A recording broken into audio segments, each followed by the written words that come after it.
हे viewers, आज की इस वीडियो में मैं आपको सेरोटोनिन एक न्यूरोट्रांसमीटर है, वो हमारे लिए किस तरह हेल्पफुल होता है हमारे चीयरफुल फील करवाने में, हमारे मूड को हैप्पी रखने में और हमारी वेलबींग स्टेट में आने के लिए कितना अहम रोल प्ले करता है, इसके बारे में आज हम डिस्कस करेंगे। लेकिन उससे पहले मैं आपको ये बता दूं कि सेरोटोनिन इन्वॉल्व होता है हमारे मूड स्टेबिलिटी के ऊपर, हमारे फोकस पे करने पे, हमारे हमें स्टे काम रहने में और हमारी अटेंशन पे करने पे हमारा बहुत अहम रोल प्ले करता है सेरोटोनिन। सेरोटोनिन की कमी की वजह से हमें किन सिम्टम्स का सामना करना पड़ता है, उसमें सबसे पहले आता है स्ट्रेस एंड इरिटेबिलिटी। जब सेरोटोनिन लेवल हमारा लो होता है तो हमारा मूड डिस्टर्ब होता है और हम डिप्रेशन का शिकार होते हैं, जो कि हमारा जो कोर्टिसोल लेवल होता है वो इंक्रीज होता है, तो हमारा सेरोटोनिन लेवल जो है वो डिक्रीज हो जाता है। सेकंड है लो सेल्फ स्टीम। हमारी जो सेल्फ स्टीम है, हमारी सेल्फ कॉन्फिडेंस, हमारी सेल्फ अचीवमेंट्स को देखना, वो हमारी लो हो जाती है because of the low serotonin. फिर उसके बाद तीसरी हम देखें तो वो डिप्रेशन कॉज करती है। वही जैसे मैंने बताया है कि सेरोटोनिन और कोर्टिसोल साथ साथ काम करते हैं, इनमें से अगर एक भी ज्यादा होता है दूसरा कम हो तो नुकसान होता है।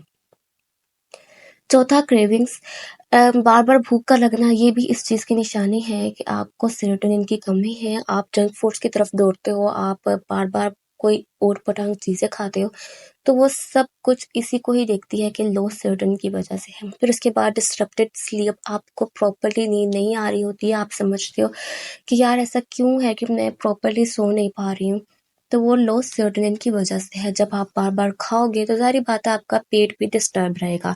तो पेट का अगर जिक्र किया तो पेट में इस जो सिंड्रोम होता है, इनविजिबल बाउल सिंड्रोम, ये बहुत खतरनाक होता है। ये हमारे डाइजेस्टिव सिस्टम को खराब करके रख देता है। हमारा जो स्टमक है उसके अंदर एसिडिटी पैदा कर देता होता है। तो ये थे हमारे सिम्टम्स। अब फॉर्चुनेटली मैं आपको बताऊंगी किस तरह से सेरोटोनिन लेवल को इंक्रीज किया जाता है इन द नेचुरल वे।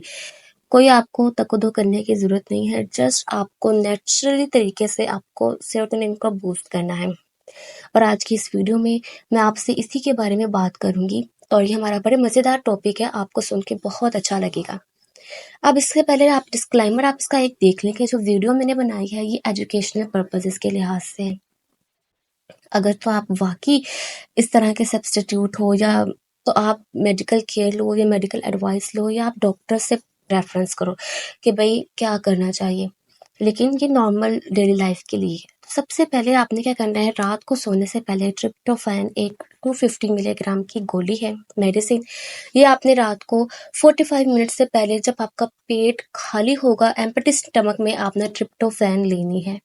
और इसका रिजल्ट आप ये देखेंगे कि ये आपके मूड को एकदम फ्रेश कर देगी। ये एक्चुअली में करती क्या है, ये सेरोटोनिन के जो लेवल है ना उसको इंक्रीज करती है, उसको बूस्ट करती है। और ये बात हमने पहले पढ़ी है कि जो ट्रिप्टोफैन है ना, वो हमारे ब्लड ब्रेन बैरियर से होते हुए हमारे हैप्पी हार्मोन्स को सिक्रेट करती है, जिसके सिक्रेशन की वजह से हमारा क्या सेरोटोनिन लेवल है वो इंक्रीज हो जाता है।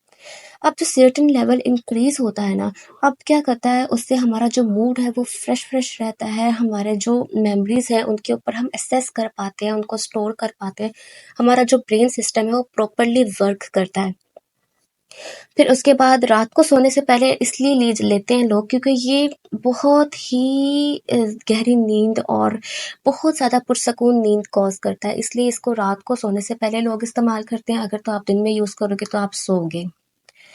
तो इसका जो मेन पर्पस है वो यही है कि ब्रेन केमिस्ट्री को बैलेंस कर रखता है, यानी कि हमारे जितने भी ब्रेन के फंक्शंस हैं उनको बैलेंस रखता है, और ये ओवरकम करता है डिप्रेशन, एंजाइटी और इस तरह के जो और इश्यूज हैं, इसको भी ओवरकम करने में बहुत अहम रोल प्ले करता है।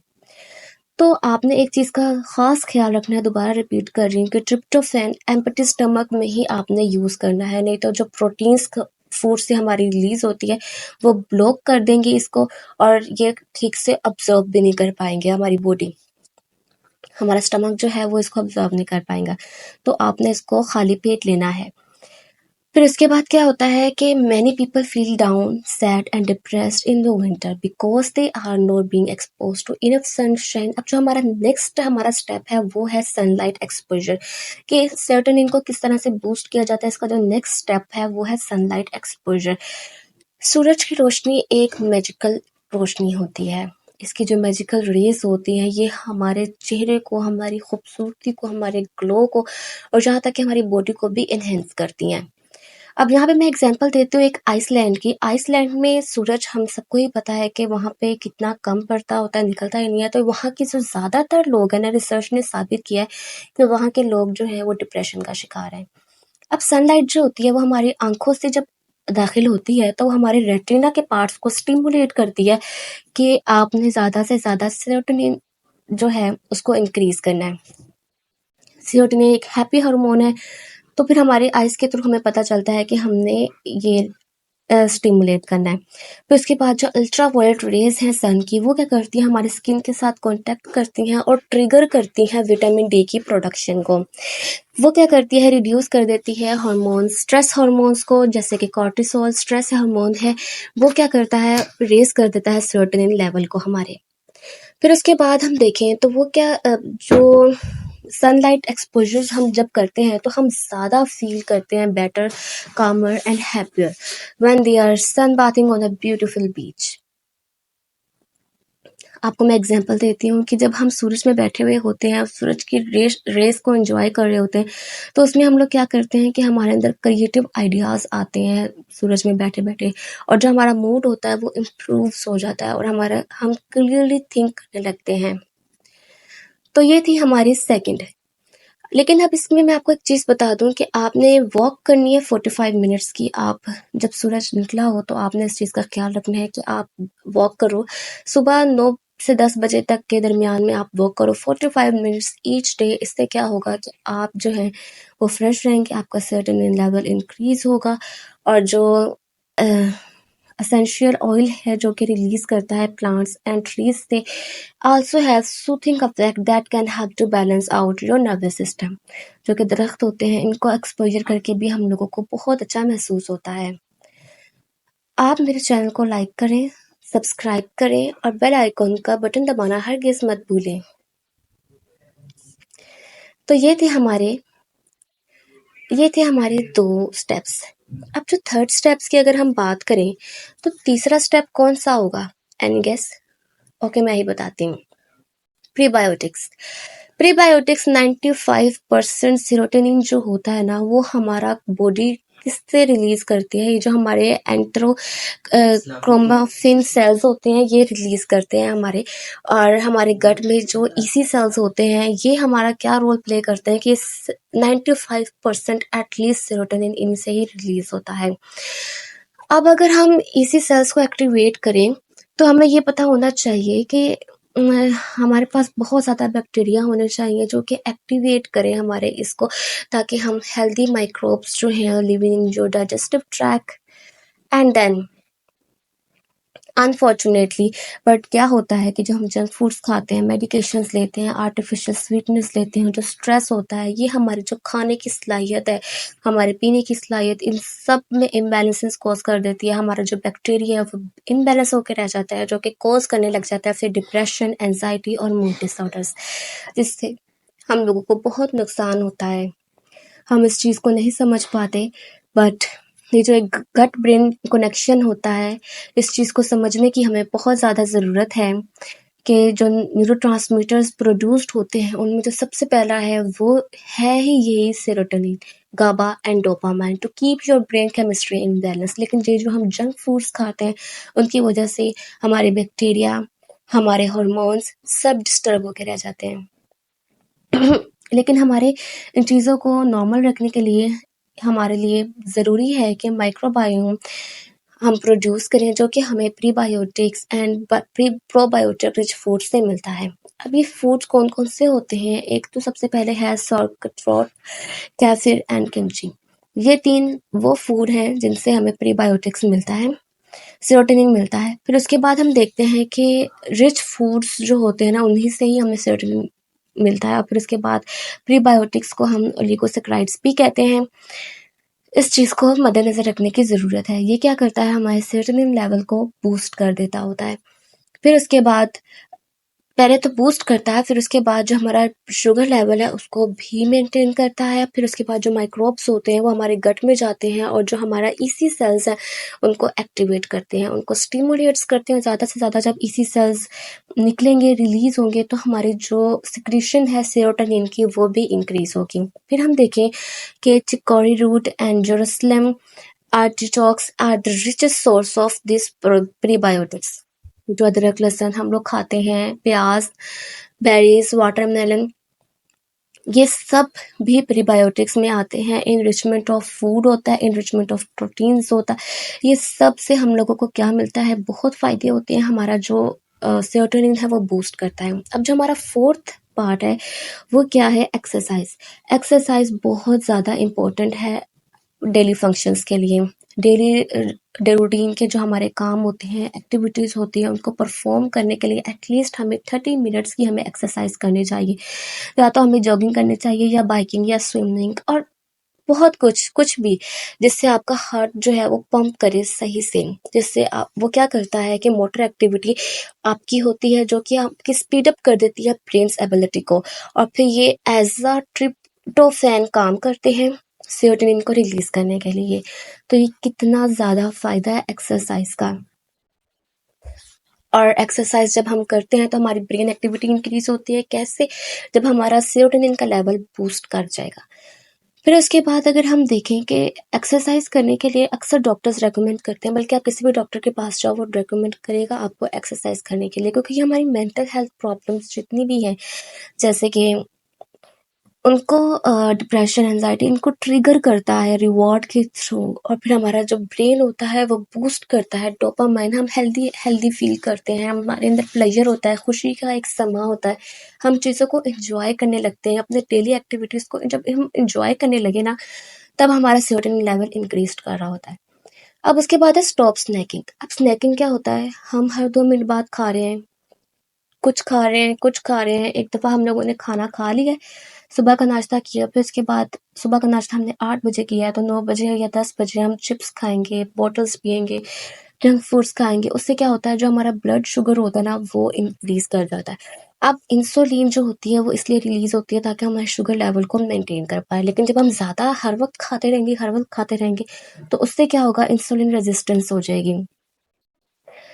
वो क्या करेगी, हमारे हार्मोन्स जो न्यूट्रिएंट्स हमारे ट्रांसपोर्ट हो रहे होते हैं ब्रेन की तरफ, जो कि ट्रिप्टोफैन का काम करते हैं, तो वो क्या कर लेंगे, हमारे स्टॉप हो जाएंगे, ब्लॉक्ड हो जाएंगे, जिससे जो हमारा सेरोटोनिन लेवल है वो ऑटोमेटिकली लोवर्ड हो जाएगा। और इसीलिए हम क्या होते हैं कि देर उम्र में हम चिड़चिड़ेपन का शिकार हो जाते होते हैं, और हमारे जो ब्लड शुगर फ्लक्चुएशंस है, हमारा जो मूड होता है वो ख़राब हो जाता है, गो अप हो जाता है हमारा मूड, और हम बहुत ज़्यादा गुस्से में आ जाते हैं।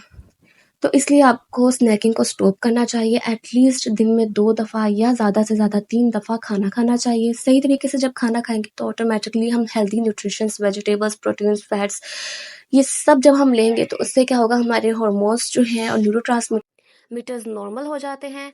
अब अगर आपको कभी फील हुआ होगा कि यार हमारा जो स्ट्रेस, या जब हम इनिशियल स्टेज में होते हैं तो हमारे जो एड्रिनल ग्लैंड्स ना वो एक हार्मोन रिलीज करते हैं, कोर्टिसोल, जिसका मैं पहले भी जिक्र कर चुकी हूँ। तो उसके बारे में मज़ीद बात करते हैं। तो 6th स्टेप हमारा जो है वो है मैनेज स्ट्रेस, कि हम किस तरह अपने स्ट्रेस को मैनेज करें। सबसे पहले जो हमारा फाइट एंड फ्लाइट रिस्पॉन्स होता है ना, ये एक मेजर पार्ट होता है, एक मेजर रोल होता है जो कि प्ले करते हैं कोर्टिसोल और सेरोटोनिन मिलके। ये दोनों साथ साथ वर्क करते हैं, जिसके साथ हमारी जो बॉडी होती है वो अलर्ट कंडीशन में होती है और रेडी होती है स्केप करने के लिए या फाइट करने के लिए थ्रेटनिंग सिचुएशन में। बट होता क्या है कि जब हमारा कोर्टिसोल, जब हम स्ट्रेस लेते हैं तो कोर्टिसोल का लेवल इंक्रीज कर जाता है और सेरोटोनिन का लेवल कम हो जाता है, जिससे जो हमारी ब्रेन के जो केमिकल है ना, केमिकल्स वो इम्बेलेंस होके रह जाते हैं, जिससे हमें बहुत सा नुकसान देखना पड़ता है। कि जब ज़ाहिर बात है सेरोटोनिन लेवल का जब हमारा वीक होगा तो उससे क्या होगा कि हम स्ट्रेस को तो मैनेज कर ही नहीं पाएंगे। हम जब खुश ही नहीं होंगे तो फिर हम स्ट्रेस से कैसे फाइट करेंगे। हमारा जो कोर्टिसोल लेवल है वो ऑलरेडी इतना इंक्रीज है, तो उसको डिक्लाइन करने के लिए हम क्या करें कि मसाज करवाएं पर वीक। एक एक हफ्ते में 2 दफ़ा हम मसाज करवाएं, या तो उससे क्या होगा, मसाज एक ऐसा ट्रीटमेंट है जिससे जो कोर्टिसोल लेवल है ना वो डिक्रीज हो जाता है, हमारा जो स्ट्रेस लेवल है वो डिक्रीज हो जाता है, और जो हमारा सेरोटोनिन लेवल है वो इंक्रीज कर जाता है। लॉन्ग वॉक्स करनी चाहिए। लॉन्ग वॉक्स का बहुत ज़्यादा असर होता है, उससे क्या होता है हमारा सेरोटोनिन लेवल इंक्रीज़ होता है, हमारा स्ट्रेस कंट्रोल में आता है। उसके अलावा कैफ़ीन और जो स्टिमुलेंट्स होते हैं ये हमें नहीं लेने चाहिए। इसको लेने से हमारा जो बूस्ट होता है ना स्ट्रेस, वो बूस्ट करता है, हमारा जो बीपी की शिकायतें होती हैं वो सब कुछ होता है।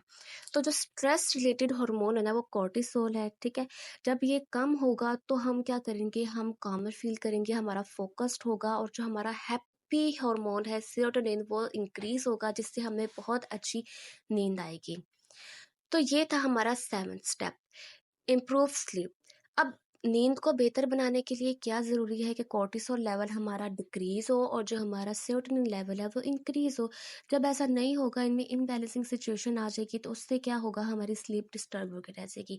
तो स्लीप को इम्प्रूव करने के लिए ज़रूरी है जितनी भी डिवाइसेस आपके पास है उनको टर्न ऑफ करो, और फिर उसके बाद अपनी लाइट्स को ब्लॉक कर दो। फिर उसके बाद आप क्या करो कि आराम से सो। अब हर रात को अब हर रात आप सेम टाइम में बेड पे जाओ सोने के लिए। उससे क्या होगा कि आपके दिमाग जो होगा अलर्ट होगा कि यार ये रात का ये टाइम बजा है, इस टाइम मुझे सोना है।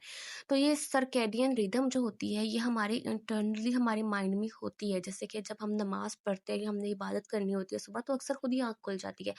वो इसीलिए होती है क्योंकि जो हमारा सर्केडियन रिदम होता है ना वो काम कर रहा होता है। तो इसलिए आपने सेम टाइम में अगर आप अपनी नींद को इम्प्रूव करना चाहते हो तो सेम टाइम में जाके सो हर रात को। फिर जो 8th हमारा है वो है रिकॉल हैप्पी इवेंट्स। अपने अच्छे इवेंट्स को याद करो, अच्छे से याद करो। होता ये है कि जब हम गुस्सैली चीज़ों को या हम बुरी चीज़ों को याद करें तो उससे क्या होता है, हमारा जो कोर्टिसोल लेवल है वो इंक्रीज कर जाता है और सेरोटोनिन लेवल तो डिक्रीज कर जाता है। जब हम बुरी बातों को सोच रहे हैं तो उससे हमारी हैप्पीनेस तो गायब हो गई। लेकिन इससे क्या होता है कि मैं आपको रिकमेंड करूंगी कि आप एक लिस्ट बनाओ, उसके अंदर अपने स्टेप्स लिख दो, अपने इवेंट्स लिख दो कि जो जो अच्छी इवेंट्स आपकी ज़िंदगी में हुए हैं। जैसे आपकी बर्थडे होगी, आपकी बर्थडे सेलिब्रेशन, आपकी वेडिंग सेलिब्रेशन, एनिवर्सरी सेलिब्रेशन, ये सब जो है ये एक sense of Joy, laughter and pleasure आपके जहन में लेके आएगी। आपकी ब्रेन फंक्शनिंग इम्प्रूव होगी, और जब आप ये चीज़ रेगुलरली करोगे ना तो उससे क्या होगा, आपका जो ब्रेन होगा ना वो पॉजिटिविटी की तरफ जाएगा और नेगेटिविटी से दूर हो जाएगा। तो ये बहुत अच्छा तरीका है अपने माइंड को फ्रेश रखने का। ये जो 8 स्टेप्स मैंने आपको बताए हैं ये इम्पोर्टेंट है सेरोटोनिन को बूस्ट करने के लिए। तो जब हम अपने हेल्दी इवेंट्स को रिकॉग्नाइज करते हैं ना तो उससे क्या होता है, रिमेंबर करते हैं तो उससे हमारा मूड तो इम्प्रूव होता ही है, लेकिन साथ में जो एंडोर्फिन है ना हार्मोन वो रिलीज होता है। तो एंडोर्फिन हार्मोन रिलीज जब होता है तो हमारे मूड स्विंग्स को ठीक करता है, हमारे मूड को स्टेबल रखता है, और हम खुश खुश हैप्पी हैप्पी रहते हैं। अब इसकी समरी अगर हम देख लें तो 8 काम कौन से हैं। सबसे पहले हमने एल ट्रिप्टोफैन लेना है हर रोज रात को सोने से 45 मिनट्स पहले, लेकिन एम्प्टी स्टमक के साथ। हम लोगों ने फर्स्ट स्टेप हमारा ये था। सेकंड स्टेप है कि हमने सनशाइन लेनी है, सन रेज लेनी है, उसमें एटलीस्ट 45 मिनट्स तक हमने बैठना है और धूप को एंजॉय करना है, अपने ब्रेन फंक्शन को इम्प्रूव करना है। थर्ड स्टेप है प्रीबायोटिक्स एंड प्रोबायोटिक्स का इस्तेमाल करना है, यानी जिंजर, अदरक, प्याज, लहसुन, इन सब चीज़ों का इस्तेमाल करना है। फिर जो फोर्थ चीज़ है वो है 30 मिनट की एक्सरसाइज। रोज सुबह शाम करें या हफ्ते में 2 दफ़ा या 3-4 दफ़ा करें तो उससे आप फ्रेश रहोगे। अब उसके बाद जो काम हमने नहीं करने वो क्या है, क्विट स्नैकिंग। स्नैकिंग को क्विट करना है। उसके बाद हमने अपने स्ट्रेस को मैनेज कैसे रखना है ये चीज़ हमने देखी। फिर उसके बाद अगर हमने देखा तो हम किस तरह से अपनी स्लीप को इम्प्रूव कर सकते हैं, अपने सेरोटोनिन लेवल को बूस्ट कर सकते हैं और अपने कोर्टिसोल लेवल को डिक्रीज कर सकते हैं, ताकि हम अच्छे से सोएं, टाइम पे सोएं, रोज रात को टाइम पे सोएं। फिर जो लास्ट है वो है जनरल पॉजिटिविटी। अपने अंदर पॉजिटिविटी को देखो, लिखो, अपना एक जर्नल तैयार करो और फिर उसके मुताबिक आप जिंदगी गुजारो। ये थी मेरी आज की video. Thank you so much for watching. Thank you.